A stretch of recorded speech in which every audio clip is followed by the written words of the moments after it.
Bangladesh is heading into a historic election. It is the first national vote since the dramatic ouster of Sheikh Hasina in August 2024. The political landscape has changed, the old order is gone, and the country now stands at a fragile crossroads. At the center of this transition is Muhammad Yunus. The Nobel Peace Prize winning economist is serving as chief advisor of the interim administration. In a nationally broadcast address ahead of polling day, Yunus made a clear promise. He said there should be no doubt about the transfer of power.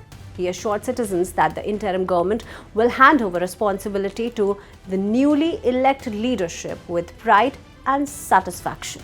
And then he said they will return to their own lives. That assurance comes amid deep uncertainty.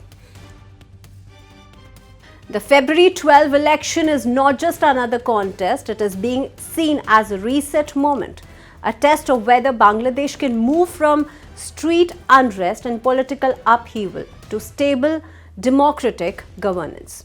Yunus urged citizens to vote without fear. He dismissed rumors that the interim leadership might cling to power. He called such claims baseless propaganda meant to weaken trust in the democratic process. He also issued a warning. Yunus asked political parties to ensure their workers do not intimidate voters or disrupt polling. He said any attempt to seize polling stations or provoke unrest will not be tolerated. Authorities have deployed a record number of security personnel. Armed forces have been given expanded powers to maintain order. The political field itself looks very different this time. The Bangladesh Nationalist Party led by Tariq Rahman is widely seen as the frontrunner. Jamaat-e-Islami remains a significant player, but Sheikh Hasina's Awami League, which dominated politics for years, has been disbanded and barred from contesting. That decision has drawn criticism and raised questions about inclusiveness. From India's perspective, the stakes are high. India shares deep historical, cultural and economic ties with Bangladesh. Stability in Dhaka directly affects security and connectivity in India's eastern region.